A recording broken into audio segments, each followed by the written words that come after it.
Oh. Hello, everybody, and welcome to Game 1 of the Week 1 show matches here in the May season of Learning Fives. My name is Niberia. I'm joined here by Sona. And on the blue side, we have Fidget Spinner Collectors versus Carpet Burns. So, Pick Ban has already started here. God, we have need to 3 update bands coming everything. out so far. Of note is that it's 5 or 10 bands now. So no, 5 it's not. bands. It's actually 3-ban. Oh, it's 3-man? Yeah. Okay, it the has UI not gone is through. just wrong. Yeah, so Excellent. the client This is going will great. display really weirdly, as you can vaguely make out the bands. A Yasuo Zach Gragas, as well as a Kled Leeson LeBlanc. I almost said Misfortune, but I didn't. They're almost similar, you know. They both have almost 2 names. Kind of. All right, I give up. I tried, buddy. There's no saving that. But what there is All saving right. is the game and this pick ban.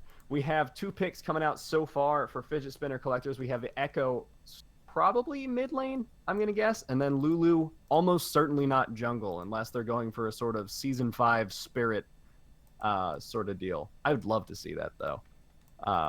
Whereas on Carpet Burns, they have picked Thresh and Ivern, who I believe are both pretty strong right now. I know Ivern is very strong because of the utility he brings, and Thresh has seen a pretty high win rate in solo queue. Not that that's a huge indicator, but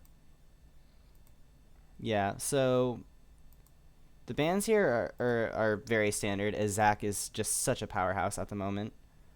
We are experiencing a lot of technical difficulties as there has been a lot of stuff changing for us on the production side, especially not having someone to coordinate us. Yeah. But Brian, we miss you. we see the Lulu picked up on the side of fidget spinner collectors. And that Lulu is such a strong champion. Oh, it is actually Wait, 10 it is band. 5 bands. Okay. It's 5 Yeah. band with the LCS style actually. Okay, Yeah, snake so bands. now we're doing the second banning phase. So we are learning here with you guys. There is a Vi band. You can see her hair kind of clipped out on the side of the red team, and a Rek'Sai band on the blue side. You know, I'll help you guys out a bit here. Hold on. Vi, Well, and then tell me what the next band is. all right, will do. So the Victor pickup. I haven't seen Victor personally in a while, nor Cassiopeia, but there haven't been too many Braves. games played on the new patch. All right, I got this. There we go. And I'll call out the last one because I'll actually call it out this time. Yeah. All right, and then Come on, Direblade. I believe in you. uh, You can ban this. Riven. Riven. Okay. All right. I think we're having a sort of paradox of choice here where there's almost too many things that you can ban and you just start throwing out names eventually.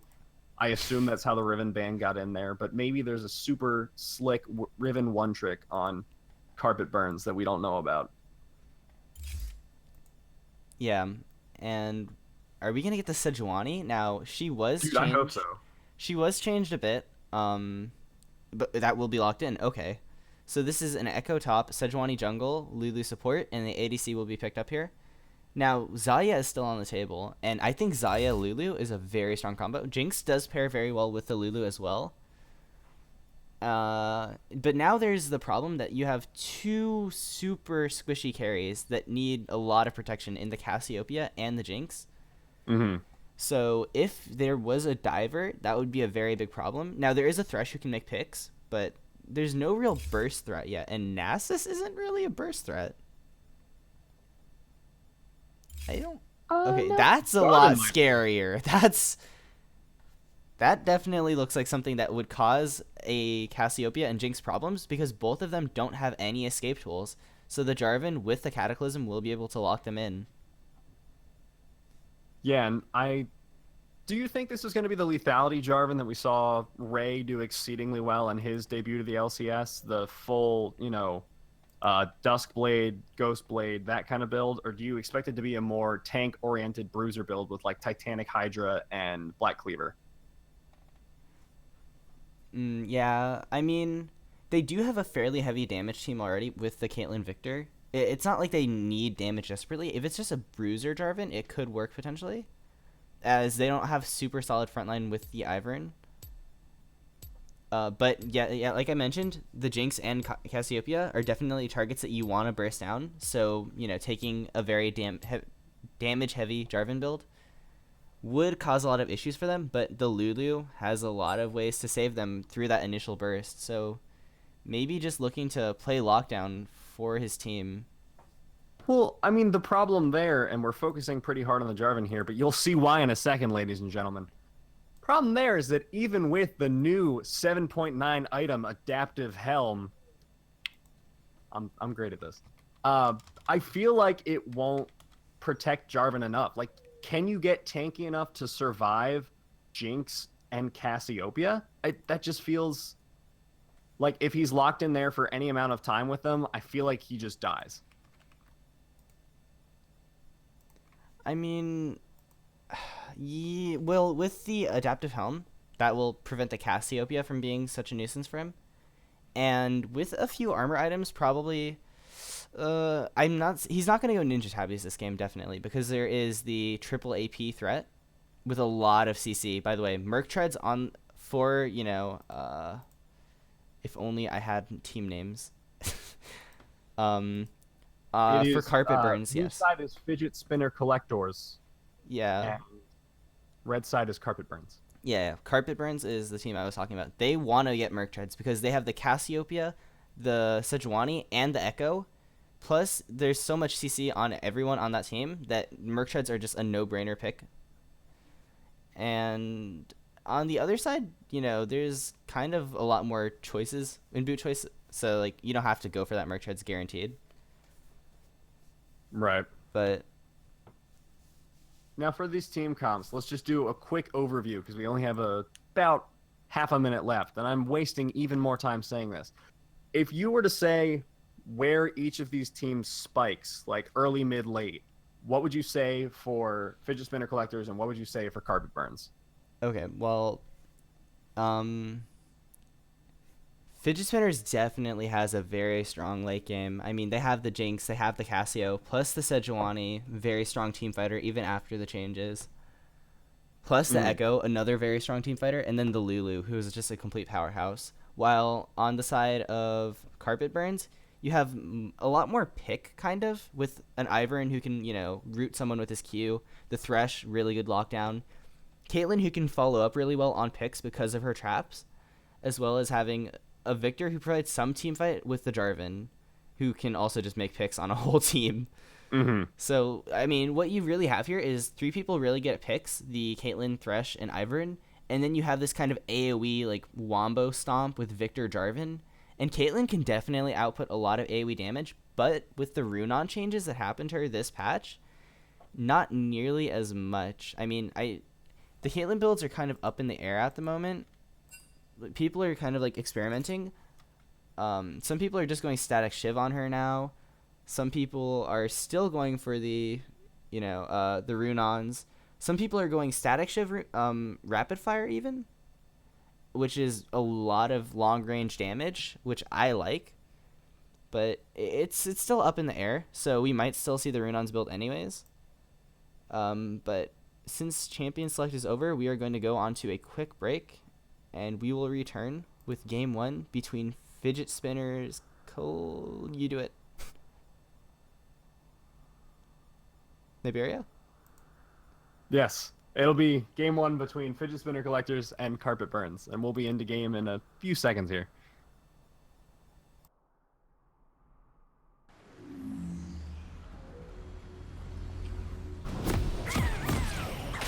All right, hello everybody, and welcome into Game 1 of Week 1 of May 2017 season of Learning 5's LOL. I'm Niberia, I'm joined here by Tiersona, and we have a game here between Team Fidget Spinner Collectors and Carpet Burns. On the blue side, FSC, as I'm going to call them for the most of the game, we have Direblade, Jenya Jiyun, Freddy, Hypnoxic, and Restless Mofo.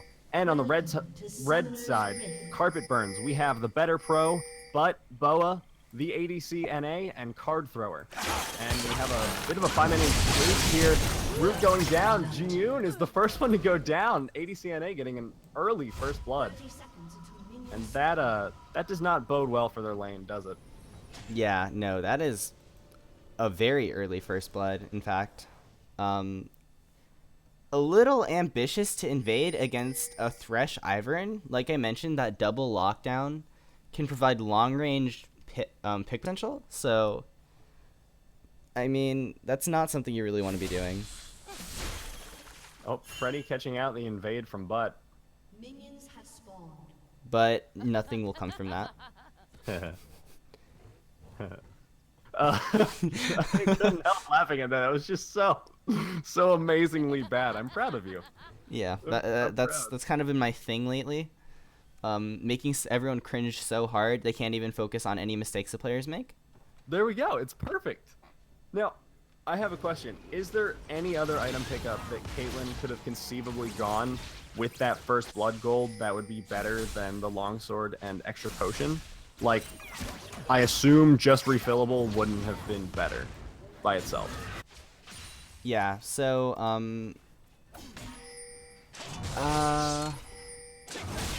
I mean, there's not really too many options. She could have gone for a Doran Shield, actually. Against the Lulu and Jinx, she will be taking a little bit of damage, especially from that Lulu. Yeah, it's 400 gold now. Yeah, so I think Doran Shield is actually really good for ADCs, especially when you're against really poke-heavy lanes. And Jinx with that really long-range auto on her Q, plus Lulu providing a decent amount of poke. And while Caitlyn does have really safe long range, she went for the more oppressive, dangerous route, while she could have went for the Doran shield, which is considerably safer. Well, I mean, also, I think the reason that might be good on Caitlyn is she's not going to be the one taking the bulk of the harass, correct? Like, Caitlyn is much better at long-range harass than Jinx. However, Jinx does have huge range. Mid-lane gank coming out here from Butt. Freddy aroused, getting a little bit poked out, but nothing blown there. Yeah. So that's just going to be a little bit of a laning presence for Boa. Bao. Looks like Direblade's about to go down here in the top lane. Meanwhile, in the bot lane, Wrestle's Mofo is getting laid up, and the stun coming out. Death Sentence, good job from ADC NA. Oh, almost didn't get the kill, but Cardthrower finishing off with an auto. Meanwhile, in the top lane, the Better Pro coming in onto Direblade, gonna take him out. But Better Pro's gonna have to run here. Ivern's doing his best to save his top laner, but Jarvan's gonna get taken out. A 1-for-1 in the top lane, and nobody died in the bot lane, huh? Hold on. Before we go any further, did you say Ivern? Is that something I'm gonna have to get used to for the rest of this cast? Yes. Okay. So now that that's out of the way. The hard eye hurts my heart. I can't help it. Okay. So now that that's out of the way, you're just wrong, by the way. But that's fine. I'm fine with being wrong as long as it doesn't hurt. The Better Pro got a really nice turnaround kill there. He did die in the end, but really good that he at least picked up a kill, not letting, you know, a lane advantage go in the way of Direblade. And, you know, something I want to note is a very strange lack of Doran shields this game. I actually think that there would be, like, multiple people who could be building it this game that aren't. I think that Jinx could build it if she wants to nullify the Caitlyn poke. You could argue that it's not really necessary because the only real threat for her is an all-in from Thresh. Also, the Echo could be getting it. If he's looking for shorter trades with the Jarvan, but it doesn't... I mean, Jarvan's obviously going to try to poke with the Q every once in a while. Like that, and that's a lot of damage onto Direblade. Yeah. So, I mean, Direblade could have possibly went... seeing the merit. Huh? I'm seeing the merit of the Doran shield in action now. Yeah. I mean, he could obviously go for the triple Doran's ring, which is probably what he's going to be going towards as the Echo. Just going for that lots of wave clear. Oh, Death Sentence going down onto Hypnoxic, getting pretty low here. Steps into Lands on the trap. ADCNA getting exhausted. Oh, a great flash Q, but Jenyer Jiyun going to try and get in here with a gank. ADCNA got slowed. Great 90 caliber net and exhaust combo there. So, wow. Yeah. One a for lot none. of damage onto Freddy's aroused in the mid lane, by the way. That's something to keep note of. Bao, I don't know how to say his name. Can I call him 0903? Is that better? You can call him whatever you want, buddy. Alright, whatever you want, buddy, has a lot of damage onto Freddy. So, I mean, this is definitely something to watch, as Freddy is having to take a suboptimal recall, and this is going to give whatever you want, buddy, a very large CS lead. I hate you. Other than that, though, Caitlyn already getting a BF sword is going to mean a very oppressive lane for this Jinx. And Lulu going for 5 health potions is a lot of health potions. That's I feel gold. like You just could have go got a refill. second pink ward with that. I mean, it's just not needed. And refillable would have been better anyways. Better Pro taking a little bit of damage there. I did misspeak earlier on. Lulu has died by this point. It's not super relevant now, but it kind of is in terms of the itemization. Because that might be why he's picking up 5 potions. Still not worth it, but the paranoia behind it was well-deserved, I think, after that first death. And do you want to recap the thing about the client freezing? As long as Cassio doesn't roam down, it looks like she's just... Oh yeah, no, she's just sitting in river. So, anyways, what we've been experiencing here at Learning Fives and everywhere where the spectator client exists, occasionally there are micro stutters, and they're sometimes hard to notice, sometimes very easy to notice, but basically what happens is the casters get desynced. Like that. One just happened right now. Yeah, so we need to speed up the client every once in a while, and you'll see us, you know, going through something really fast while there's off time. In big team fights, we'll just leave it as is and then speed up after the fight ends. But we're not going to be speeding up right here, as there is a... Ultimate blown by Cassiopeia, but Freddy might get the kill here. Oh, not going to happen. Bo going to have to use Flash there. Freddy has blown exhaust by this point. Oh, gonna try and get the kill on the Boa. Ivern is still there. Oh, Freddy, that was a mistake, buddy. Oh, getting the speed up out with the Q. That was surprisingly well done. Yeah, a little over aggressive of a re-engage there. And now 0903 does have the ghost advantage. So there is a summoner advantage in the mid lane. And both ultimates being used makes this a pretty prime gank target for the junglers. Yeah, and I think the next time the junglers will meet will be bot lane. We can see Butt already down there, and Jenyer is on the bottom side of the map, so would be able to counter gank, but the They do ward know- having been spotted out, I don't think it's going to happen.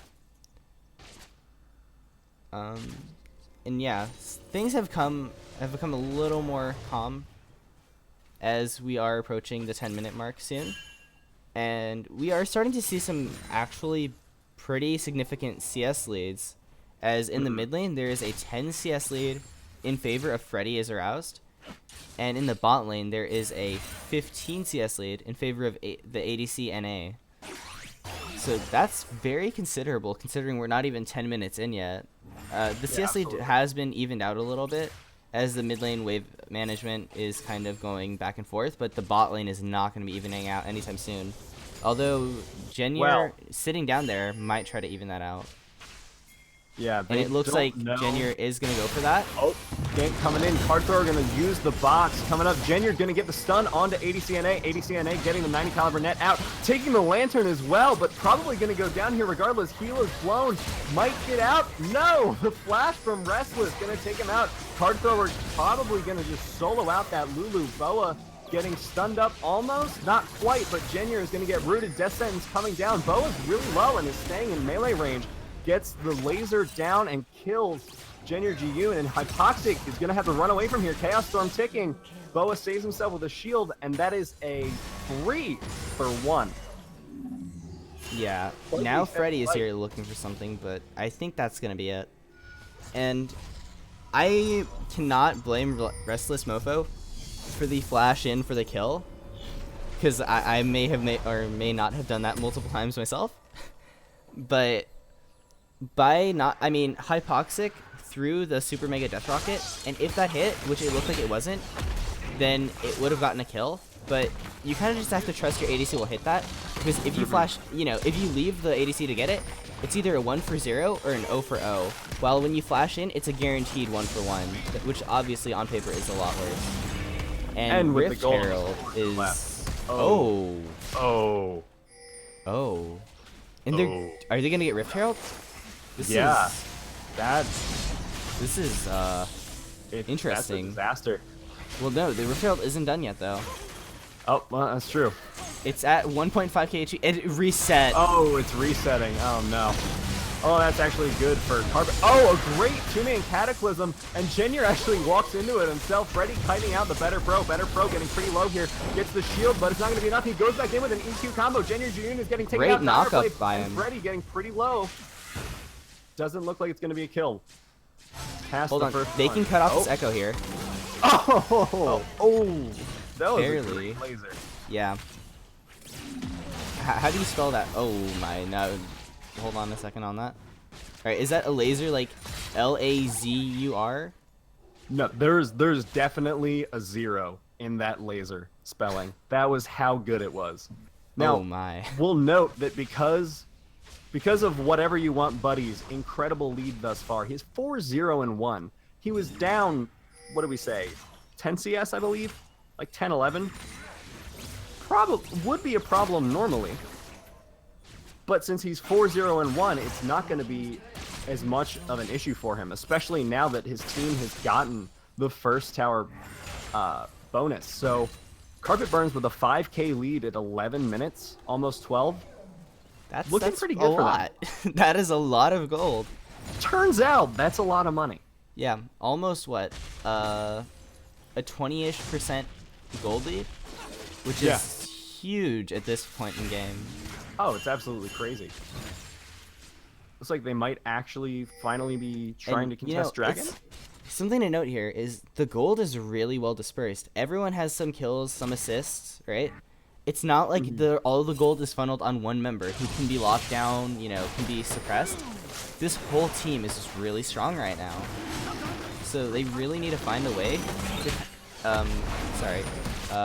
fidget spinner collectors need to find a way to get back as a whole team and just get some objective advantages, or else they're just going to get strangled out of this game. Yeah, as the dragon does go over to Team Carpet Burns.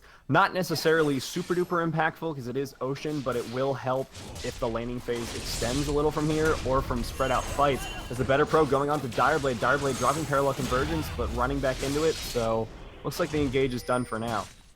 So as you were saying, it's very spread out gold, and that's basically what you want in any team situation, unless you want to put all your eggs in one basket. We've seen throughout the years a few teams do that. The most famous one, obviously, is going to be CLG with the Protect the Double comp.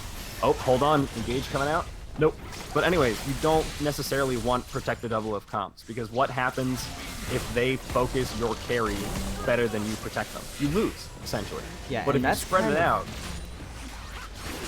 That's kind of what's happening right now to fidget spinner collectors, as... Oh, Ult getting whiffed there, and it looks like Freddy's going to go down. Lulu, Polymorph. Oh, not Polymorph, but... Oh, flash in from ADC NA. Hypoxic getting taken out by Boa. 2 for none. Yeah. Team fights. Ooh. And when you're having to make desperation plays at 13 minutes, you know there's a big problem. They really have a very solid late game composition with the Lulu, with the Jinx, and then having a Cassiopeia, plus a solid front line, and Echo is going for an AP-ish build, which is a little weird considering they already have a massive amount of damage. He could be going for more like an AP Bruiser-ish build. Maybe he will transition into that. Protobell does provide some tanky stats, so... But I would hope so, because while the tank build was nerfed, I feel like you can get a lot of disruption out as Echo with the safety that Chrono Break provides. Yeah, he doesn't need to go tank, just like a Bruiser build. Like, AP-ish. Something that allows him to be annoying without dying instantly if he gets caught. Yeah, but as I was saying, they have a late game composition, fidget spinners, and they gave up a lot early, and now there's this team which has really good pick potential with a gold lead, and when you're a team that has, you know, vision priority, has a gold lead, and can make picks, that's really scary because you can keep excelling that lead. Really, fidget spinner collectors just needed to kind of stall this game out until, you know, the 30-minute mark, and then they just win. Now it's looking a lot harder. Yeah, and you really can't stall against a team that's this far ahead, especially if what they should do now, I think, is take Rift Herald. Because then they have some actual pressure coming from these items. Because right now, the pressure is basically, can we turtle? Yeah. And if you have Rift Herald on Carpet Burns, the answer is no. Deal with this giant Golisopod ripoff, or die, and lose your entire base. Yeah. So, right now, if they leave it, I think fidget spinner collectors should have a way back in the game just by sitting there and turtling. Well, but if they lose it, correct, or is the late game from Carpet Burns similarly scary? Carpet Burns, okay, here's the thing. They don't need to make it to the super late game. If they're just, you know, if they get max items far before fidget spinners does, right, they're still going to be extremely strong. Caitlyn is a super strong hyper carry. Maybe not at Jinx level, but still very strong. You know, and she did get nerfed, but she is still definitely a very strong ADC. Yeah, absolutely. Ooh, Carper getting a good death sentence on the Freddy there. And here's the thing, they have an Ivern who can protect them all. They have a Thresh who can also peel. And then they have just this buttload of damage coming in from everywhere, besides from butt. Yeah. It's a 1-2 punch of buttness. Yeah. And look, right here, there's 2 people in the bot lane. They know that they have 4 people topside. They either force this tower, or they can force the Rift Herald. And if, you know, they have a very decent lead, so they could even fight under tower here if there's a minion tanking first. They don't want to start tanking before the dive. The safer option would be to force the Rift Herald, though. Because, look, it's a 3v4, right? What are you going to lose here? You have the Jarvan in the bot lane, and he's been stalling very well, but he might get really low here, so they got to make sure he's gonna get out safely. They have to make sure that they get something soon. So it looks like they've just been chipping away at this tower. This is an objective, but very slow. Oh, June getting caught up by the death sentence. Flay away. They don't want to go on to this. ADCNA getting pretty low there from Direblade, but Direblade's getting caught out, having to chrono break away and flash. Well-placed trap from ADCNA, forcing Direblade to flash out. Now, what they could have done, as to what you were saying about forcing Rift Herald, when they forced Jenyer to back, and it looks like they're doing it now, but when they had forced Jenyer to back earlier, I think that would have been the optimal time to force Rift Herald, because there's no smite. You know, the worst they can do, if they can team fight you, yes, but they're a man down. You could play it so that you could just execute the Rift Herald with the eye on the back, so Smite wouldn't execute it, and then they have to somehow position behind it. Right. If you're tanking it the right way, and you have someone in the back of the pit proccing the eye. So you can make it so Smite's not even really that much of a worry. You just have to make sure that they can't get behind it. Which is fairly hard as a Sejuani. Echo maybe could get in that kind of position, but he might have to pay for it with his life, and it's pretty risky, so... Rift Herald is being spawned here in the top lane for Carpet Burns. This tower is almost dead, though, so... Yeah. Yeah, this Rift Herald's not even going to be able to charge it. Poor thing. They could have held it a little bit longer, honestly. They could have placed it right about here. I mean, did that waste its initial charge? No. It can charge every single tower it comes across. So right here, it's going to get that charge. Yeah. Huge chunk of damage going down there. And with the AoE that Carpet Burns can put out, you don't want to be in melee range, as Jenyer is finding out as he gets caught up. Better Pro going in on the backline, looking for a 4-man Cataclysm, but only gets 3. Still impressive. Direblade going in on the backside, getting rooted up, and Restless Mofo looks like they might be the first one to go down. Heal is blown at this point. Hypoxic might die to that auto attack, getting out barely with their life. And at this point, Carpet Burns can do whatever they want. Well, whatever they want right now should be getting those lanes that are shoved under their tower, as that is a lot of CS that's going to be dying to tower. And after that, there is a nice and juicy Infernal Drake that is just sitting there waiting to be taken. So, whatever they want is basically a lot of things just sitting there waiting for them. Yeah. And the look at Infernal this, they Drake have... was being pinged out by Fidget Spinner collectors earlier. They were going to try and do that to counter the Rift Herald, but didn't look like it panned out. Yeah, and right now there's a giant wave shoving out bottom. It's not gigantic yet, but it's getting large. And there's another minion wave coming to reinforce it soon. If they can protect that wave and take it to the tower with someone while pressuring that Infernal Drake, they just need to pressure with that, you know, they don't need to go for this Infernal Drake. They could just pressure with that giant wave, go for the tower, get some damage on it at the very least. Or they could just start it off. I mean, this is kind of 50-50. It's a little risky. They're dragging it out, so it's not that much of an issue, but... Oh, Zap almost took that. That was close.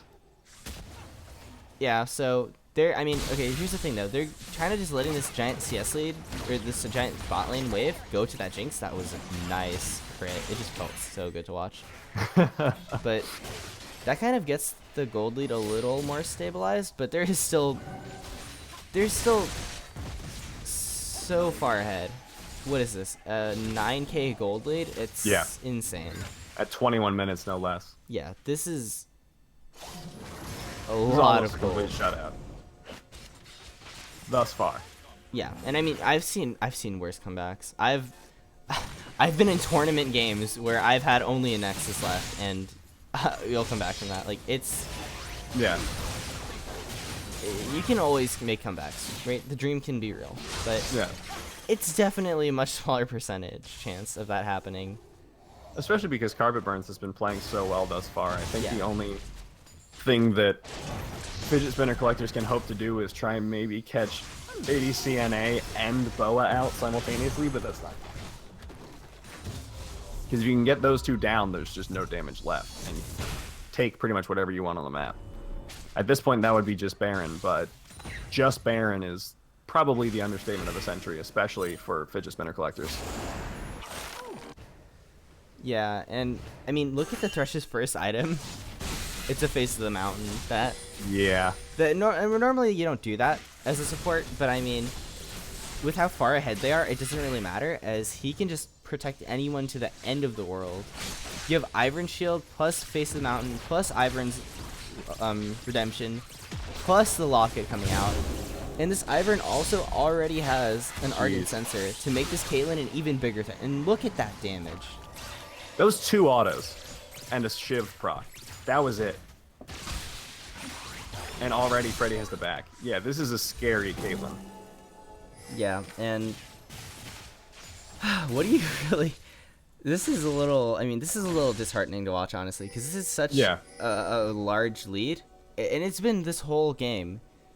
And really, fidget spinners really just need to be keeping their heads clear, right? They need to keep a good mentality and plan for the next game.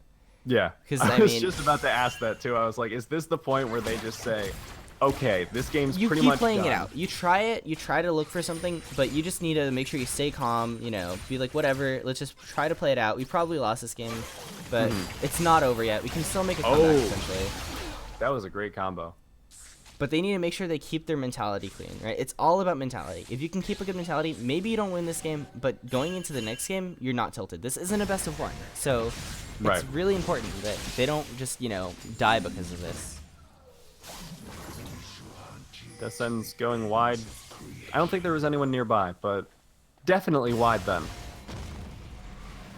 I think this is a best of 2, I believe, correct? Yes. Okay. I think Vision is the name of the game here for Carpet Burns. I don't necessarily think they need it, but it would certainly help them. They don't really have any on the enemy side of the map. What is the button for that? It's F. The F1 through 3. Yes. Okay. So, yeah, F2 is just there. Yes. So you can see, look, the jungle is the lower jungle is empty for the most part, and that can hold on a second as tower is being sieged. Yep. Tower falls. Wow. Exciting, 1700 exhilarating damage from gameplay. 1 auto. Good lord. Now, they've all stockpiled bot lane. I actually think that they need to be sending Jarvan bot lane right now, and they need to be putting everyone... They need to have the mid lane shoved out constantly and group top lane, so that way they can execute a 4-0-1 split push, because the Baron is the objective up currently, unless they care about that dragon. They're actually just kind of running to Baron. And so this is a little riskier in a sense that this opens up an opportunity for the enemies to come back, while the other way is kind of just strangling them out.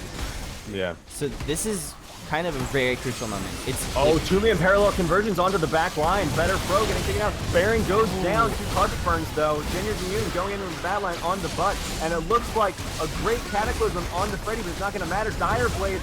Wow!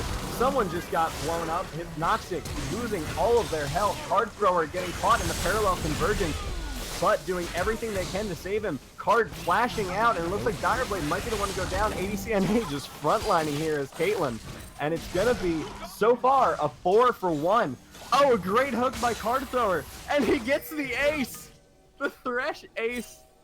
Such a beautiful way to end that fight. Yeah, that was a do or die moment for fidget spinner collectors, and they died. Yeah. I mean, that's of the 2. That's the most straightforward way to really put it. The Baron was also kind of I think it was missmited. I saw it drop really low, within like 100 HP, so it could have been stolen by anything. So it was a little bit of an unfortunate Baron, but that really was a 50-50, and Yeah. it worked out in favor of Carpet Burns, but that was a very risky play that they didn't really need to take. I mean, you saw how low some of those health bars got.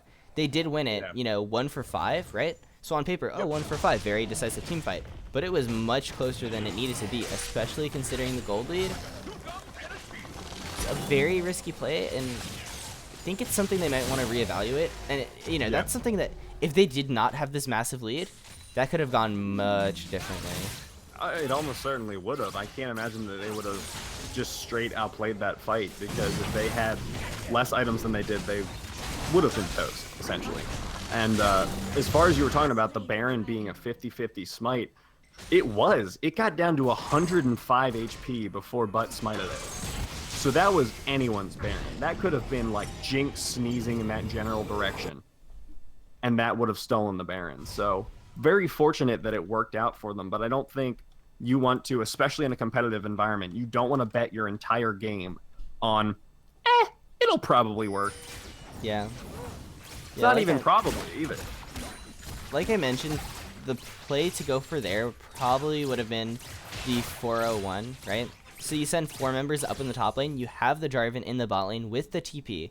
If they try to force top lane, you TP that Jarvan in and you take a 5v5, which you are probably going to win because of your giant lead. And if they don't, you're kind of just chipping away at their base. You're going to get an inhibitor soon enough. And if they send multiple people bot lane to take out the Jarvan, and also this Jarvan is stronger than the Echo. He can take an inhib as well while that all is going on the top side. If they send multiple people to the Jarvan, you just run down the top inhib, or you just go straight to Baron. And then Jarvan can either live, maybe you die and you lose the Jarvan, but you get a free Baron, and that's just a cleaner play to go for. Right. So showing some objective control and decision making, but a little bit sloppy with it, is what I would say about that.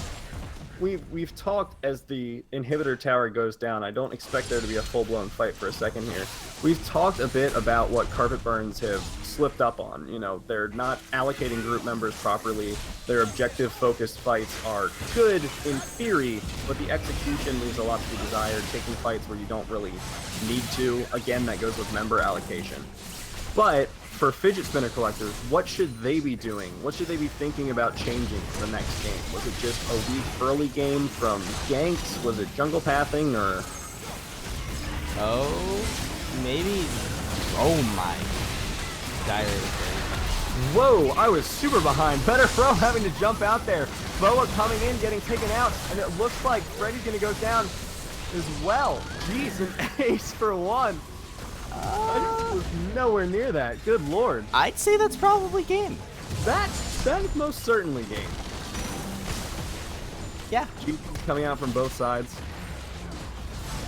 Yeah, and I mean, that was a good game for Carpet Burns. Yes. Yes, it was. I mean, not even a tower taken on the side of Carpet Burns. There were all towers, all outer towers left. That's going to be first game going over to Carpet Burns. Yeah. So, like I was saying, what should fidget spinner collectors work on? If you had to give them a very pithy elevator pitch of what they need to improve on for the next match, what would it consist of? All right, fastest way to just say, to summarize it, they need to make sure that they're not giving up early kills when they have a late game composition. They have, you know, Cassiopeia, very hard scaling mid. Jinx, very hard scaling ADC. Echo scales well. Sejuani will scale very well. Lulu scales very well. On the other side, you know, the Jarvan kind of maybe falls off a bit once you start getting those protected items. The Victor, you know, after you have the Locket Redemption, he can't really 100 to 0 people anymore. The Caitlyn does scale well, and the Ivern does scale very well too. But the Thresh can't really make picks later in the game if you're grouped up very well. So, I mean, they do win 5v5 late if they just stall it out. Right. And there were almost hints of that in that last team fight, where for a second I thought, hey, Fidget Spinner Collectors is actually doing all right. Oh. But that brief moment showed that there was potential there if their early game hadn't gone so awry for them. So hopefully they can polish that up a little bit if they go for another late game composition, or maybe they'll go for an early game composition instead. We'll have to see as we go into the next game.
All right. Hello, everybody, and welcome back to Game 2 of the Week 1 show match of the May 2017 season here at Learning Fives between Team Carpet Burns on the blue side and Fidget Spinner Collectors on the red. In case you've forgotten, I'm Niberia, and I'm joined here by Tier Sona as we go into picks and bans. So far, it's been an Ivern and a Lee Sin ban.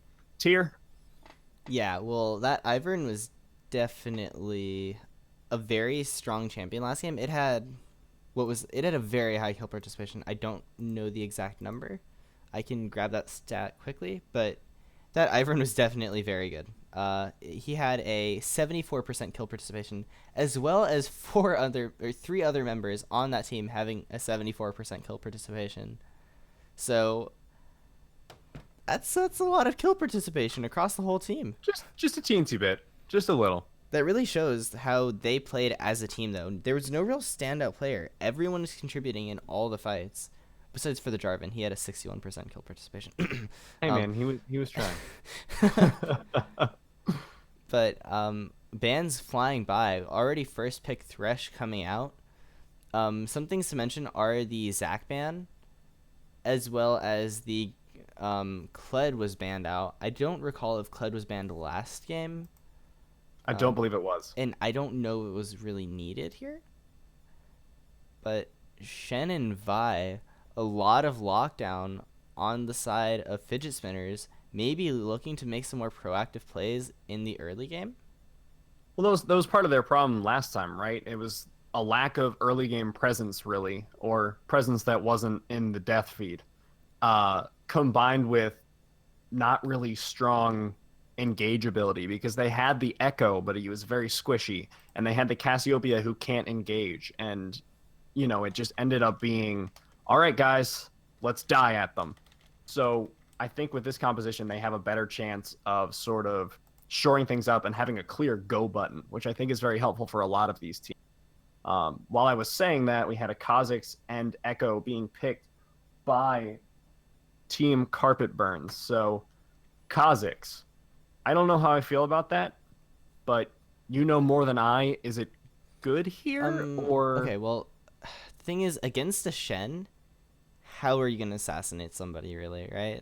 Even if they're Right. isolated, they're not even really isolated. They have a Shen, so with the proper coordination, that Kha'Zix is really gonna be a lot less of a solo killing threat and more like a team fight bonus DPS. We are going through the second banning phase right now, as there is Thus no far it's been audio, so Caitlyn you guys Lulu. can't really tell that. Yeah, Caitlyn is banned on the red side from Fidget Spinners, and Lulu is banned on the blue side from Carpet Burns. And I will update that quickly. Oh god. Okay. And a Riven ban coming out again. Still not sure what exactly that's aimed at, because I feel like, especially in organized play, Riven just isn't a huge threat. Yes, if it snowballs, it's very scary. But, I mean, against a Shen, you can just kind of don't die early, build armor, and you're good. Yeah. And with our scrapped together overlay, we can see that LeBlanc is also banned out, which was it banned last game? Yes. Okay, so that was Because we were banned. talking about Misfortune. Right, I remember that. Misfortune was not banned. It was in fact LeBlanc. Exactly. She was disguised as Misfortune, as Jarvan was Oh actually no, not LeBlanc this last again. game. Theories re. Tristana being taken first pick here from Fidget Spinners, and okay, I'm not sure how I feel about this, as they had the Jinx last game. Now Jinx is being taken by the ADC NA, but they had that hyper carry, and even with a Lulu, they couldn't really protect it. Now Malzahar being taken up, I mean, okay, they have the Shen to protect, right? But what are you going to have that would make, that Tristana even scarier? I don't really like the Tristana pick too much, honestly. I think there are more optimal choices. But the Nasus pick is interesting. as well as the Zyra pick with the Tristana. Normally Tristana wants something that can peel for her and enable her, since she is a hyper carry. The Zyra is looking more so to do her own thing. And Mhm. yeah, the Nasus pick here too, it doesn't really mesh with the team comp. I'm doubting it's actually an Nasus jungle, but yeah. Ugh, disappointed, man. Also, I don't know why we can't really see the summoners on the side of fidget spinner collectors. It's Yeah, no, that's a client bug. yeah, more bugs. Thanks, Riot. Woo! Yeah. But this is a very mismatched team composition on both sides. Definitely a lot less cohesive from both teams compared to last game. I do think that there is one overarching theme of the side of fidget spinners is that they in general have very decent ability to make picks and a lot of safety with the Malzahar as well as having the Shen. The Malzahar has a Right. passive, so he's safe. Tristana has a lot of range plus an escape. Zyra's a little bit out in the open, but with the Shen ulti, anyone can be a lot safer. And they have a decent amount of pick with the Vi Unstoppable Force. Yeah. Or no, that's Maokai. Or Malphite. Oh god, that is not Maokai.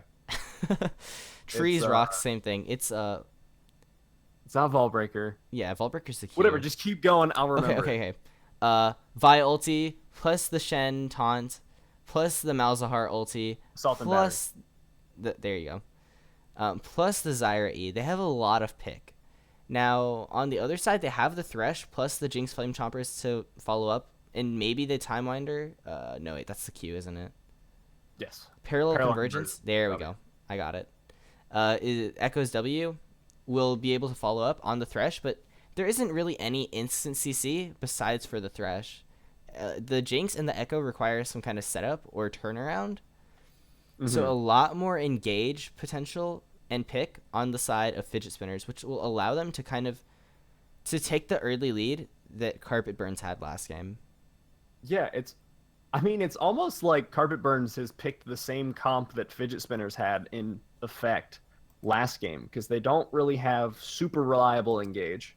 Well, they don't have any reliable engage. Wither is the most reliable thing they have, unless you count Card Thrower's death sentences, which, while incredibly accurate, not necessarily what I'd say 100% reliable.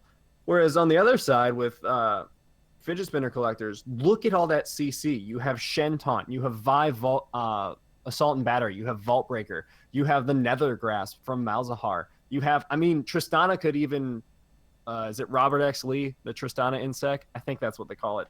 And then Zyra has Strangle Thorns, and she has Grasping Roots. It's just so much CC on one side and so much engage and pick versus not a whole lot. And then the Kha'Zix pick just doesn't really fit in there. And as you were saying, neither does the Nasus. So we'll have to see how it plays out. But I'm a little wary about Carpet Burns' team comp personally. Yeah. And so with that, we're going to go on a break. And when we get into the game, we're going to have a little bit more discussion on these team comps. And hopefully we'll have an exciting end to this best of two. See you then.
All right, hello everybody, and welcome back to Game 2 of the Week 1 NA show matches here in the May season of Learning Fives. I'm Niberia. I'm joined still by Tier Sona. We're going into this game between Fidget Spinner Collectors on the red side and Carpet Burns on the blue side. You've seen their names, you've seen their playstyle, but can you see a 1-1, or will it be the dreaded 2-0? We're going to find out in hopefully less than an hour because I'm sleepy. Yeah, my caster tag actually said I was Epic Death Guy the whole time. 30 seconds Oh. So turns Oops. out I am actually not Epic Death Guy anymore for the 50th time. I didn't even realize it. I looked at it. I'm like, yeah, that seems about right. That seems right. That seems right. Yeah, but no, those days are behind me. I'm not 12 years old anymore. I am now 13. No longer Epic Death Guy, just Cool Death. Not Epic Death Guy, but Epic Cool Guy. Yeah, I snap rhythmically. With my shades on. And a fedora and trench coat. Magragus. Oh God, I'm not gonna go there. This is a brilliant start to our second game here. It's not quite hype, but it is very personable and friendly, and I'm okay with that. Because we're not seeing anything too weird here. We're seeing a bottom side start from both junglers. It's pretty standard. The Nasus versus Shen matchup, very much not that thing I just said. So yeah, I wanna mention something. They actually did. So they picked Jinx and Echo, which was on the enemy side before. So with that, it's kind of like we're gonna use your own champions and beat you with them. yeah, that was It's throwing a little bit of, salt in the wounds. But if they're playing champions, that the enemy team plays, I'm expecting Fidget Spinner to know the ins and out of those champions. So this is actually maybe something that'll help them get that early lead that they need with all the pick potential that they have. I mean, what we really need to see is level 6, that Vi and the Malzahar, when they start to, get those ultimates. And one thing I wanted to mention while we still have time to talk before the invade topside happens. Oh, never mind, it's starting already. Genyu Jiyun having to use Vault Breaker and flashing away from Boa. But what I wanted to talk about was QSS is like almost useless when you have this much CC on the side of Fidget Spinner Collectors, right? For Carpet Burns. Oh, Freddy's aroused. Oh. Z-Drive Resonance not getting procced yet. Genyu is going to get it procced on him. The speed up on Boa is going to be enough to get him that first blood. Okay, well, it's not completely useless. I mean, you kind of want it for the... okay. Echo can get out of the Vi ulti by ulting, right? He can use Zanya's, he can react to it somehow. He can't really react to a Malzahar ulti. If he has Banshees, yes, that will block the ultimate, but if Malzahar E's first and then ults, Right. what do you do then? So, I mean, QSS is still kind of an option for the Echo. The Jinx probably still wants to get it as well. I'd say the Kha'Zix probably wants to get it. I think it's still a very viable option. Ooh, Freddy getting the Z-Drive Resonance procced on him, and a gank coming in from Butt. Not quite going to kill him, but going to knock him out. Death Sentence going down onto Restless. Restless having to dodge the Flame Chompers, but a great explosive charge from Hypoxic, getting some return damage for almost free. Yeah. A little bit of early game scrappage. Speaking of early game, these mid laners, because of that level 1 shenanigans stuff going on, first of all, are very low in health. Freddy is also very low in mana, and their CS numbers are also considerably lower. As well as, look at this Jinx's CS lead. I mean, there is another 5 CS here for the Tristana, but she is definitely at least a full wave up in CS so far. Yeah, ADCNA is just showing a talent in these two games for just choking the life out of the other players' CS numbers. Is this Thresh with Lucian? I don't... What's going on? Come on, man. I missed the wife. He's with Thresh, so they do have the wife choking lane, I guess. Yeah, wife steal synergy. Come on, man. Yeah. Direblade getting caught out by Butt. Butt's got the red buff, so Dire's gonna have to jump over, but Boa is waiting, using the blast plant preemptively so that Dire can't jump back over. Parallel conversions waiting for him. Oh, they're just gonna go over the wall. Better pro flash. They're like, nah. Screw it. We'll just kill him. Imagine if Dire flashed that wall. There would have been no way to follow him besides for Butt to flash over. Well, yeah, that's what I was saying. I mean, you have the parallel convergence. You have that perfect trap on the other side of the wall for him to dash over, and then you're just like, nah. My But God. you know what? It got them a kill, so I can't really complain retroactively. Wait a minute. I can. I'm a caster. I can complain about everything. Welcome to the life of casting. Ah, it's an amazing one, isn't it? Yeah. CS lead. Shut up. CS lead for Yeah. ADC NA. Still pretty big. Only 9 now, though, so. Ooh. Weird Flame Chompers placement, I think. Yeah. I mean, this Trying to Jinx preempt is the kind of jump. low on mana, so that's something to watch out, as well as her Ooh. health bar needs to be watched. A lot of damage from Restless Mofo. Really nice plant spawn combo with the E. Once Yeah. he saw that E was... Okay, here's the thing for Zyra, up-and-coming Zyra players, and Restless Mofo did this very well. You throw the ability, and then you W right before the ability hits, although Restless Mofo might... Has to flash away from the parallel conversions, but nothing I else like gonna that he respect flashed very early. Mm-hmm. He knew that if he did not flash, he was going to die. Didn't take any extra damage, didn't have any extra hesitation, no risk of dying there. Just pure and simple, I'm out, I'm safe. Which is really good, because if you flash late there, you lose maybe half your health, you might even die.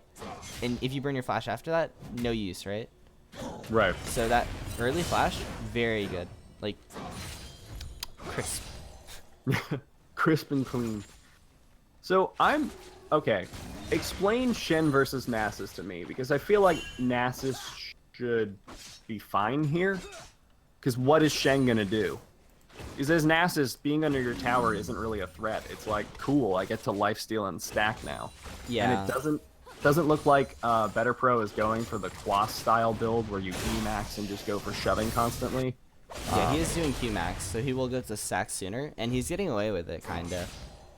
Definitely getting away with it. He already has a kill advantage, and there's already a 1k gold lead, 1.5k gold lead, for the side of Carpet Burn. So, I mean, they already have an early game lead, which, with their composition, yes, they have a decent early game with the Echo and the Kha'Zix, but really, the rest of their team, besides, okay, Thresh too, but the Jinx and Nasus definitely are not geared at all towards that early game. Mm-hmm. Oh, good smite steal from Butt. Oh, but it's being caught out. The flash from Jenya and the Vault Breaker not working out. Yeah, and I mean, this early lead, the early aggression going into the enemy jungle for 2 buffs so far, from all members, they've just been playing so cohesively and dominant. Yeah, no, it's really impressive, and being able to get a flash for it too without engaging on anyone, that's icing on the cake. But the CS disadvantage from Butt, I believe, is from just not taking Krugs. But even if not, he has a 2 assist lead on his opponent, so working out pretty well for him, I'd say. Yeah, and I want to mention that their advantages have so far come from team play and not... Oh. Okay. Flash burn from ADC NA. Yeah, Lantern was right there. Maybe should have just stuck it out and took that instead. Unless the Zyra Brady ulti be did able to not click proc in the time? knockup yet, so maybe it would have... Maybe he needed to, actually. Yeah. I can't be 100... I could look back at it, but I'm not going to. I think it was worth. It worth potentially flashing. was a good flash, or it potentially was a very bad flash. I don't recall. So it splits off to be an okay flash, you know, on balance. I'm just gonna say it was there. It happened. Yeah, that was a flash that I happened. could price him, or I could take him apart for it. We're just gonna leave it there. You know, maybe that's a better way. Yeah. But as you were mentioning about the Doran's shield start last game, we see ADC NA actually taking your advice. Yeah. Ooh, Better Pro baiting by eating a tower shot. That was nice. I'm going to say that was a bait and make it good. Jenya getting the Vault Breaker down on the Better Pro, but Better Pro still has ultimate. Oh, the creep block is intense there. Better Pro, Jenya trying to go on the butt. Oh And my looks like smack. Stand United used, but jeez. That was quite the chunk Plus with the 6. Sheen too. Yeah. Is that Searches? Oh my god. But yeah, so... we're going back a couple seasons now. Oh yeah. But yeah, as you mentioned, the Doran shield, right? This Zyra lane is very poke heavy, right? Zyra provides so much poke damage, and that Doran shield is keeping her from being 1 health the whole entire lane. She is still definitely getting chunked out, but it is much easier than it otherwise would be. Oh, another engage here from Better Pro. Ooh, Courage of the Colossus shield coming out. See, that would be a problem for Better Pro taking those 2 tower shots, but Nasus has a lot of inbuilt lifesteal, so he should be fine. What do you think about Iceborne Gauntlet instead of Trinity Force here? Yeah. I feel like Trinity Force is better. Well, hold on. He has an extra cloth armor. Wait. So it might be Frozen Heart. It could potentially be, or maybe he just wants to go for the ninja tabbies. Although, It might be worth just sitting on it and seeing how the game goes, because you might not, while the slow is very nice, you might not need it, and it doesn't really help you against anyone you wouldn't already be catching out, right? Like Vi and Shen, maybe it would help you with, but Tristana's gonna jump out. Zyra's dead if you get on her anyways. Malzahar's dead if you get on him. So I mean, Ghost. But... it gives him a little extra stickiness, I guess. It's not necessarily a horrible thing. Did Pro just steal red buff? I think He must have. Pro stealing red buff while his team takes Ocean Drake. This team is just so... No, that red buff has been on him for a while. I think he got it from when he Okay. killed him last time. Ultimate coming out from Zyra, flashing back into her own ultimate. I actually like that. Super Mega Death Rocket coming down. Not going to quite kill him, but going to get the assist. Oh, Button Carter kind of stuck out here. Flame Chomper's being enough to defend. Popping the Malzahar passive so that if he goes in... Oh, and the Death Sentence goes onto him. Jenyer Jiyun going to try and come in with a Vault Breaker, but going wide. Short, rather. Yeah. These are some... Okay, I took some time to check the keystones because I thought that was important information. So everything is fairly standard. Jinx opting for, Vi opting for the Thunderlords, right? That's pretty good. Nasus went for the Storm Raiders actually, which is pretty interesting. He's gonna really try to stick on those targets with the movement speed. Yeah. And Kha'Zix took the most interesting choice of all. He took Wind Speaker Kha'Zix. I just did that in our custom earlier, but that's because I was on Support Masteries. What? Yeah, this is a Wind Speaker's Kha'Zix. That just doesn't proc on Kha'Zix, right? I'm not being crazy. No. He has his it's W. not. He can heal. Oh, He Cap on increases his W healing. Dude, easy. Like, oh, Card Thrower just getting caught out there with the Assault and Battery and the Vault Breaker combo. Gonna take him out with the Thunderlords. But Jenyer and Hypoxic better run here. Oh no! Super Mega Death Rocket is still up. Is he gonna go for the Miracle Shot? Come on. Come on, man. Don't... Alright, he's not gonna go. Oh, he's going for the Miracle Shot! Is he gonna hit? It does, but doesn't kill him. Ah! Yeah, the Mastery coming out too. Didn't get... Isn't it supposed to be Vi that catches Jinx though? I think so, technically. That's what the lore would imply. I mean, wait, no. The ADC Vi will NA is never trying to catch turn the tables. Jinx saying, "Ha, didn't catch me this time." Yeah, exactly. Just like in their splash arts, which is in the destroyed area. And speaking of destroyed areas, ADCNA is in danger here. He might be bringing the danger though. Oh, he's splashing in! Oh, the heal coming out, ADCNA.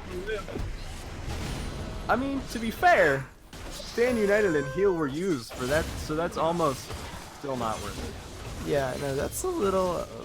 A little aggressive. The official term would be XD, I believe, but yeah, and Big Brother. that's actually really big. They're getting a tower off of this, it looks like, and this is a lead in favor of Fidget Rift Spinner. Herald. But, yeah, I mean, that is a Rift Herald, of course, right? Not quite as big, but...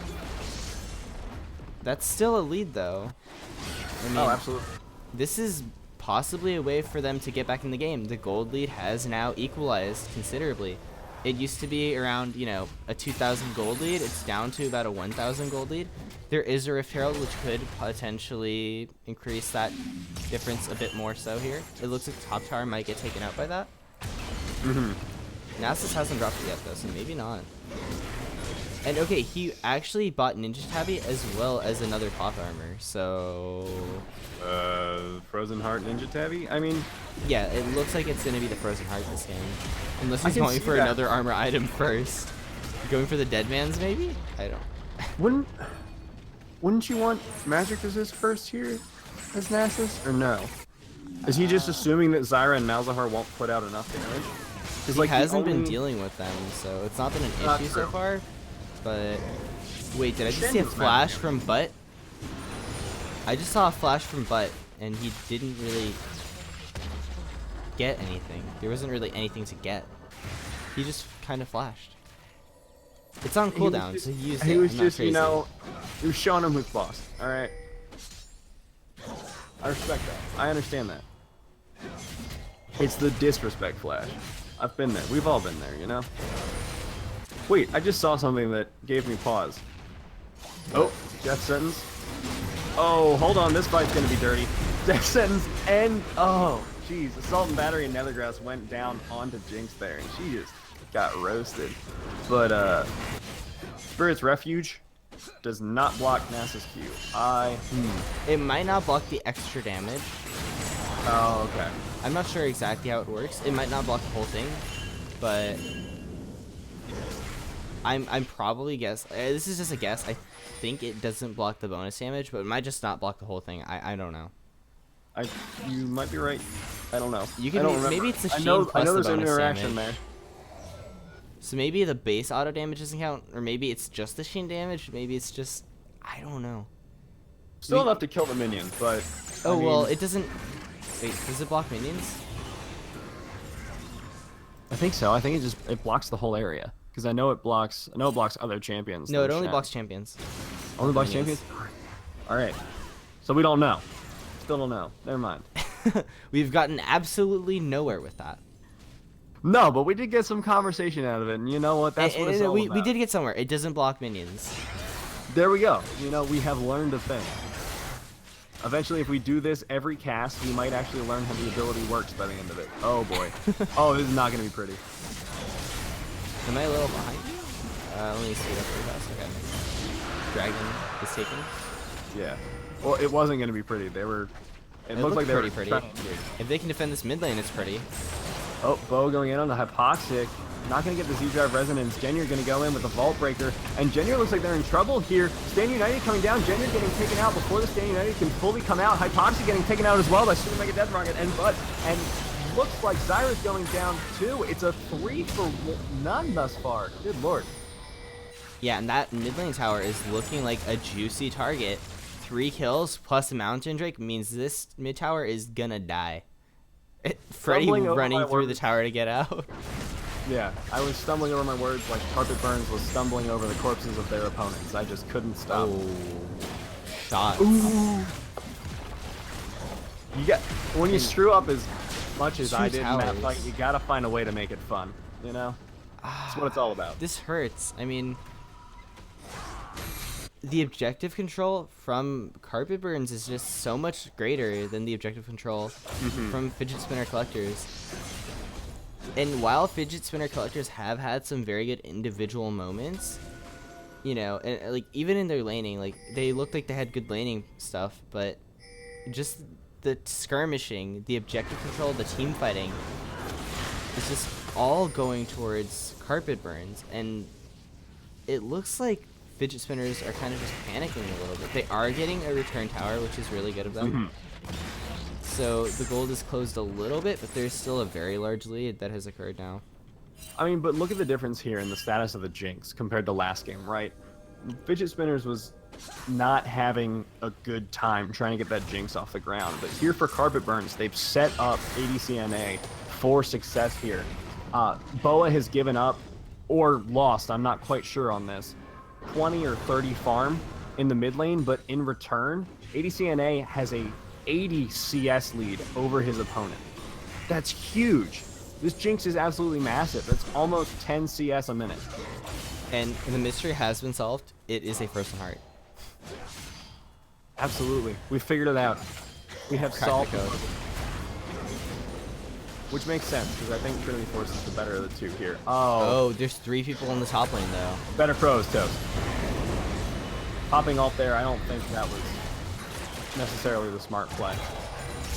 Ultimate In the coming out bot from side, Restless though. Mofo. Karthor going to try and get the death sentence down, it looks like, but a teleport coming out. Oh, And that Toxic health. so low. How much health did he have? Go back. Go. Tell me exactly how low he got. I will. He's currently at 32. I'll keep you updated with what's going on. So the bottom inner turret is taken 8 health. Oh my lord. Okay. Holy cow. That was very close. Good lord. All right. The bottom inner turret was taken out though by Carpet Burns, and this is looking a little bit like last game, having a little deja vu. Not nearly as clean though. There's definitely a lot more stumbles early on here, but this kind of lead, this objective control, is kind of really looking to be their kind of signature thing. They don't have any kind of superstar player that sticks out and just wins, you know, every fight decisively by himself. There's no super fed hyper carry. Just as a team, they are team fighting, rotating, and having objective control that is outclassing fidget spinners so far. Yeah, I think the most interesting thing about their objective focus is that I thought the Kha'Zix was going to be a huge liability, because in team fights, what do you do if you don't get picks? You don't really do anything. If no one's isolated, you lose a ton of damage. But what you do gain as Kha'Zix is huge objective damage, and I think that's what they were going for with this pick, because Carpet Burns has such a huge emphasis on objective control. And it's working out great so far. Yeah, and I mean, if you look at these players individually, I'm pretty sure the overall rank of this team is actually lower than Fidget Spinners Collectors, as Fidget Spinners actually have a platinum player, and Carpet Burns have a silver player as their lowest. So there's actually a rank lead, you know, in favor of Fidget Spinners, which makes you think, well, generally they'd be the favorites, right? Not at all this game. It's been this series. It's been so decisive in favor of Carpet Burns, and as 5, they are just winning this game. Maybe they aren't the best individual players, but they definitely are coming together very well, and that's something I really just want to stress. As in learning 5s, we often see just straight up hyper carries. It's really actually nice to see a team like this who's just playing really well coordinated. And obviously there are mistakes they're making, right? They're not LCS caliber by any means, but they definitely are showing a lot of promise. Yeah, and I think that's one of the things that's important to note for a lot of players that they don't really consider, is that good team coordination can go a lot farther than just having higher mechanical skill. There's a reason that Afrika Freaks can take out SKT so reliably. It's not because they're just magically better than SKT. It's just something about how they work together works well against the SKT roster, and we're seeing something similar here with Carpet Burns. You know, they may not have the higher ranks, but their playstyle works incredibly well against the playstyle of Fidget Spinner Collectors. Now, these players, like you said, aren't exactly on the same caliber as SKT, but it's an important point nonetheless. And we see Freddy is aroused and Direblade ganking Better Pro here, who's going to get taken out, but Nethergrass was used there. It's an important team fight cooldown. Yeah, and Nasus is dead again, so yes, they don't have their split pusher, but there are 2 people up in the top lane. The bot lane is left open. They look like they wanted to go for it, but they're deciding, no, we're just going to stall it out. So a kill for an Earth Drake, it stalls out the game a bit. It's not bad for either side, really. And if Fidget Spinners actually get this tower, it might even be favorable for them. Yeah, I'd say that's actually pretty decent for them. They lose a tower, a dragon. Oh, ADCNA is like frontlining here again, having to flash out. Meanwhile, Death Sentence going down on Genya. Genya looked like they were trying to use Assault and Battery, but taken out beforehand. Yeah, and also, the Better Pro has learned, look at his items, QSS. Yep. He's not willing to take abuse from Freddy anymore, so if Malzahar goes to make a pick again, I don't think that that's going to be as much of a... Okay, hold on a second. Baron? 24 minutes in. This is very risky. They are melting it. Vi is not up yet. There's no smite. This is actually very clean. Sea Drive Resonance proc and Lantern. Yeah, Yeah. very well done there. And I mean, yeah, they capitalize on Vi not having a smite, and the lack of vision around the variant area from fidget spinners means that they can just kind of go for it without a proper response in time. And even if fidget spinners tried to turn and fight there, they would have been too late, and they probably would have just gone in as well as the Baron is being secured, and then just lost the fight 5v4, or maybe even less members. So very well coordinated, and that was really decisive. That was such good snap decision making, just instantly Baron. Yeah, and that's something that cannot be understated as a sort of winning condition. Like, well, not necessarily a condition in and of itself, but an important ingredient to winning is having a decisive shot caller, whether you're wrong or right. Oh, Boa, you are toast, buddy. Parallel conversion's not even going to come out in time. But if you have a decisive shot caller, good or bad, you all follow up on that call immediately, you have a better chance of succeeding than someone making a call, 2 people following it, than the other 3 people being like, oh, crap, I guess we're doing that. You immediately make those snap decisions like that, you have a lot higher chance of even bad plays working out. Like if they hadn't swept the pit and there were wards in there, there's a higher chance that they succeed that Baron take if they all immediately agree upon it and start chunking it, as opposed to if they're like, well, we'll have a sweeper, so maybe we shouldn't, maybe we should just, we'll do it anyways. So, like you were saying, decisiveness is a huge factor here. Yeah, and I want to go in on items for a little second here. Now, Hypoxic has actually rushed the completed Infinity Edge. Now, I've been seeing this more frequently, but I think that's a little much for Tristana to be doing. I really think that Tristana probably wants to be rushing her Runon sooner. Maybe even going for a Bork or something. Mm-hmm. And Infinity Edge isn't bad. Great death on the Hypoxic there. Good lord. Yeah, no, I think that this Tristana is taking a little too long to scale up, and she's having a lot of issues with that. Yeah. She's just not strong enough to really kill people yet. USS from Better Pro. Oh, great parallel conversions from Boa there. Direblade stuck under his tower by himself. Jinx doing a lot of damage there. Getting the Get Excited proc. Oh, Zap doing so much damage. Oh, Super Mega Death Rocket taking it out. I cannot stop saying oh, can I? Oh no, you cannot. Oh, The flash. A proc. And this game is just, it's messier than the first, by far, right? 10 Right. kills to 6 at this point, when it was 18 to 4 last game. But they still played it really well. Yeah. Oh. And another death sentence. Maybe this death sentence isn't actually death sentence? It's all better. Just getting assassinated immediately. Freddy getting taken out as well there. Restless. Yeah, that Jinx is scary. That Jinx is scary. Oh, absolutely. Just the only one who can stand up is Direblade, and ADC NA is just frontlining here with no repercussions. Oh, juking the Restless Mofo snare. Direblade getting taken out almost here by ADC NA.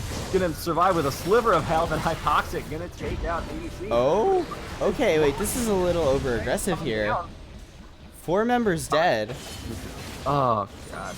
Oh, wait, That okay, could have been now the game. Tristana went for a Phantom Dancer. I don't really like that. I think Tristana really needs that static Shiv and or Runons for the wave clear, so she can just melt those waves. I mean, I don't think Phantom Dancer is bad, but I don't think it should have been the second item. Yeah, I think so. I think have it could have very been little like experience on third, Tristana, Huh? Okay. personally. But I have watched a lot of one-trick pony players when I was trying to learn Tristana, and a lot of them go for the attack speed items first. Like, Yeah. back when it was the meta to do the eye edge rush into an attack speed item, what the Tristana one-tricks would do was Bork, another attack speed item, and then Infinity Edge, because she just does so well with attack speed. Yeah, and I think Bork is still the way to go on Tristana. Bork was nerfed this patch. There was, what, 3% lifesteal taken off? But that's... I believe that's the only nerf to it, right? Yeah. I still believe that it's probably the best way for her to go. Bork into a crit attack speed item, into maybe even another crit attack speed item, or maybe just any kind of tank shredding item or whatever she needs. Yeah. And honestly, And another thing I would have liked to see, maybe the ninja tabbies for the Tristana. It was nerfed, right? Right. But there is a Jinx, there is a Nasus, and there is a Kha'Zix. That is a lot of AD damage. Yeah. Yes, there's an Echo, but you could kind of just hope that a Locket will protect you from that, although there isn't really anyone. Oh, the Shen could be building that. Plus, the Shen can protect you from the Echo. But all that auto damage, Shen cannot really save you from that. Oh, good damage coming from Boa, but it looks like he's getting knocked out with another grass and the Assault and Battery. Death Sentence going down onto the support, Restless Mofo, but not going to be taken out. Yeah, ADCNA trying to get some pot shots down. There's some kills going over to the side of Fidget Spinner Collectors, and this is a little sloppy from Carpet Burns. This is a little uncharacteristic. Based on our sample size of one game, this is incredibly uncharacteristic here. Direblade going in by himself. It doesn't look like it's going to matter, though, because ADCNA doesn't have the capability to shred tanks at this point. No Bork, no Last Whisper, none of it. Kind of concerning, actually. I really think the Bork would have been the better item than rushing the IE this game. We can go on and on about it. I think she definitely should have gone for that Bork first, though. And also, she has an Executioner's Calling. I think that's for the Nasus's lifesteal. And I believe it also works on... I think the reason she bought it, though, was for the Oh, no. Nasus. The backdoor Echo. Getting a kill with Chrono Break and then running away after he almost takes the Nexus Tower. Yeah, and While Inhibitor was Jinx takes taken the while... Inhib towers. Yeah.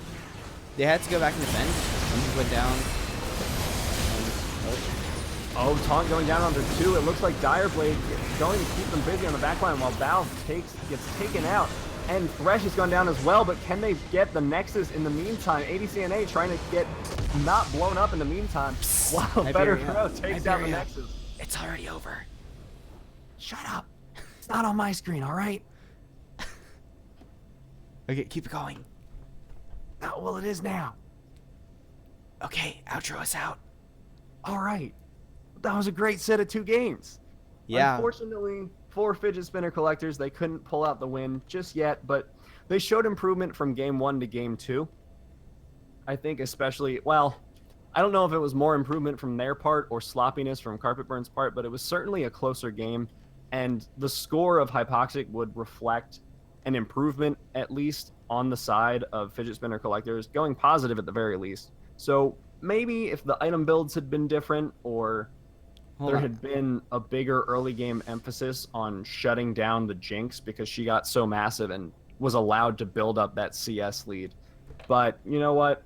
Sometimes it happens like that. A great series from Fidget Spinner Collectors and Team Carpet Burns. So that'll wrap it up for this game of Learning 5. I had something I want to mention.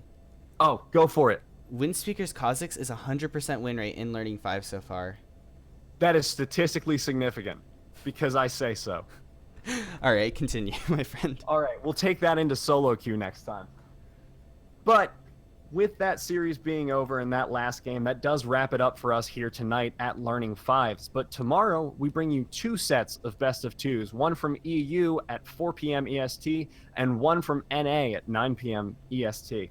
You can catch those on our Twitch channel, but if you can't remember exactly what time it is, you can check us out on Twitter, which is linked below in the description, as well as our official Discord, or you can just follow the channel, whichever you'd like, whenever's comfortable. Or all of them. I'd do or all all of them. 3, you know? We're not opposed to that. We're not telling you not to do any of it, and we're not telling you to either. We're very low pressure here. I'd say you should do it. Yeah, you probably should. But that's going to wrap it up for us here tonight. I've been Nibiria. I've been joined here by Tier Sona, and I hope you have a wonderful evening.